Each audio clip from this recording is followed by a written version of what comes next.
Hello दोस्तों, कैसे हैं आप? Welcome you on my YouTube channel. दोस्तों, हम सब जानते हैं कि अच्छी अंग्रेजी बोलने के लिए हमारे पास अच्छा वर्ड कलेक्शन भी होना चाहिए। ग्रामर के अलावा अगर आपके पास अच्छे वर्ड कलेक्शन है तो आप अच्छी अंग्रेजी को बोल भी पाएंगे और कोई सामने अगर आपकी इंग्लिश बोल रहा है तो आप उसकी बात को समझ भी पाएंगे। ठीक है दोस्तों, तो चलिए आज इसीलिए मैं आपके लिए 5 वर्ड लाया हूँ जो मैं निमोनिक टेक्निक की मदद से आपको बताऊंगा और बिना रिवाइज किए आप इन वर्ड्स को आप क्या करेंगे, याद कर पाएंगे। ठीक है, तो चलिए देखते हैं वर्ड्स। देखिए पहला वर्ड क्या है? पहला वर्ड है कर्टेल। तो जब भी आपको कोई वर्ड मिलता है, आपको क्या करना है, उसमें एक कीवर्ड ढूंढना है और उस कीवर्ड को लेके एक छोटी सी स्टोरी आपको विजुलाइज करनी है। ठीक है, देखिए मैं करके दिखाता हूँ। जैसे कर्टेल है, curtail means to reduce, to cut something, right. जैसे अगर आपका कोई पॉकेट मनी है उसको कर्टेल करना यानी कम कर दिया गया, आपकी फैसिलिटीज को कम कर दी गई, किसी चीज को वॉल्यूम को कट कर दिया गया, रोड एक्सीडेंट्स हो रहे हैं उनको कर्टेल करना है यानी उनको कम करना है। इस सब जगहों पे हम कर्टेल का यूज करते हैं। ठीक है, अब इसमें राइमिंग, इसमें एक कीवर्ड क्या है, कर्टेन है। तो अब इमेजिन करिए कि आपने घर के लिए कर्टेन खरीदे बट कर्टेन क्या हुआ, थोड़े बड़े हो गए, तो आपने क्या किया, कर्टेन को कर्टेल कर दिया। फिटिंग, सही फिटिंग के लिए, सही लेंथ में लाने के लिए आपने क्या किया, उसको कर्टेन को कर्टेल कर दिया। तो अब इस तरह से सोचेंगे तो आपको ये चीज याद रहेगी। ठीक है, इसको एग्जांपल्स में देख लेते हैं। In view of COVID 19 my company has curtail my site allowance.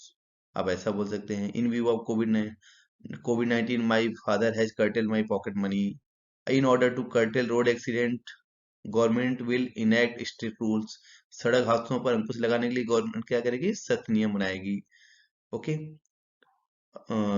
Next word देखते हैं। नेक्स्ट वर्ड है स्टैम्पीड। देखिए इसमें स्टैम्पीड में एक वर्ड छिपा हुआ है, स्टैम। ये हमारा कीवर्ड हो जाएगा स्टैम। स्टैम को लेके हम, स्टैम्पीड माने होता है भगदड़। ठीक है, सडन पैनिक रश। तो स्टैम्प को लेके हम एक स्टोरी बनाएंगे कि हमने स्टैम्प परचेज करने के लिए मैं पोस्ट ऑफिस एक बार गया और वहाँ लंबी लाइन लगी हुई थी, बहुत सारे स्टूडेंट्स खड़े हुए थे और कुछ बच्चों ने आपस में कहा सुनी हुई झगड़ा हुआ जिसकी वजह से वहां पे एक भगदड़ मच गई। तो यानी क्या हुआ, हम स्टैम्प लेने गए थे और स्टैम्पीड हो गया। ठीक है, इस तरह से हम याद करेंगे तो ये हम हमें याद हो रहेगी। ठीक है, एग्जाम्पल के तौर पे देखते हैं। 10 people got injured in a stampede at old market. ठीक है, आपने न्यूज में सुना होगा कि कहीं पे भगदड़ हो गई, कुछ लोग घायल हो गए, इस तरह की अक्सर न्यूज में आती रहती है। ठीक है, नेक्स्ट वर्ड देखते हैं। नेक्स्ट वर्ड है गस्टो। गस्टो माने होता है उत्साह, जील। गस्टो में एक कीवर्ड क्या दिख रहा है, गेस्ट दिख रहा है, नहीं गेस्ट मिलता जुलता वर्ड है, गेस्ट और गस्टो। तो आप ऐसा इमेजिन कर सकते हैं कि जब आपके घर में मेहमान आते हैं या आपके जब मामा आते हैं, मामा जी, तो मम्मी क्या होती है, बहुत खुश हो जाती हैं मम्मी, या जैसे आपके भाई को देख के बहुत खुश हो जाती हैं। कभी वो, जब कहीं मान लीजिए वो बाहर पढ़ रहा है आपका भाई और जब कभी छुट्टियों में घर आता है तो आपकी माँ क्या है, आपके भाई को देख के बहुत खुश हो जाती है। वो गस्टो, उनको गस्टो से फील हो जाती है पूरा। अब इसको एग्जाम्पल में कैसे देखेंगे, he played two days match, he played two days match with gusto. He always talk with gusto, I like the way he talks. ठीक है, वो जिस तरह से बात करता है, वो हमेशा भर उत्साह के साथ बात करता है और उसका ये बात करने का तरीका मुझे बहुत पसंद आता है। ठीक है, इस तरह से हम इसको यूज करेंगे। नेक्स्ट वर्ड देखिए क्या है, परसिक्यूट।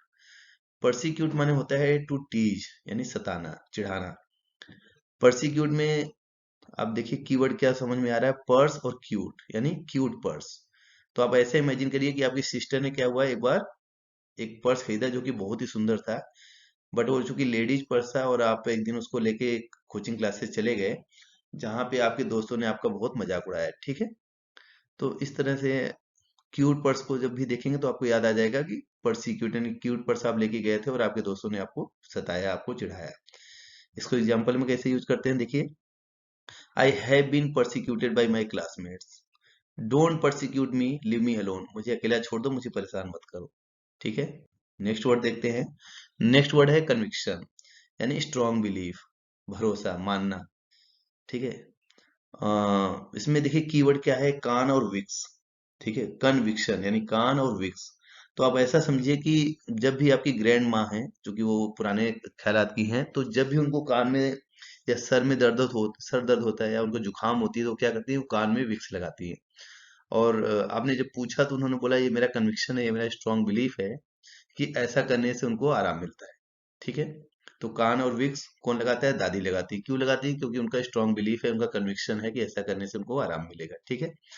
अब इसको एग्जांपल के तौर पे आप ऐसे यूज कर सकते हैं कि this is my conviction that you will be fluent in English if you practice consistently.